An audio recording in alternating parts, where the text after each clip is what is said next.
मी सरळ सांगतो मुख्यमंत्री साहेब तुम्हाला, एकदा चूक झाले मला मनोज जरांगे म्हणते, मग मी आता तराला लागलो ना, मला राग आहे पिच्छा नसतो मग काय. एकदा आमचे डोके फुटले, आजही गोळ्या आमच्या अंगातल्या निघत नाही. आता सुद्धा अंतरवलीच्या माय मावल्या आमचाही बाजावर दुखण्यात आमच्या काही गुडघ्याचे ऑपरेशन सुरू आहेत. कुणाच्या मांड्याला टाके घेतलेत, कुणाच्या 34 टाके डोक्यात पडले. ते आमच्या लक्षात पुन्हा येऊ दे ना. ती जर विषय लक्षात आला ना, आमच्या डोळ्यात रक्त होतं.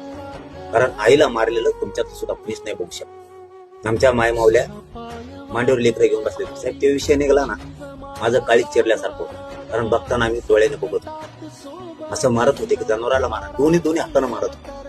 ज्या ज्यावेळेस त्यांच्या काठ्या मोडल्या हातातल्या, त्यावेळेस त्यांनी इटाने आणल्या आमच्याकडून. आमच्याच इटाने आमच्याच लोकांचे डोके फोडले. ज्या ज्यावेळेस गोळ्या मारायच्या संपल्या, त्यावेळेस त्यांनी बंदुकीचे उलटे दस्ते करू मारले, म्हणून डोके फाटले लोकांचे. आमचे कुंकर फाटले. एक जणाचं आमच्या ताईचं नाक तुटून गेलं. इतके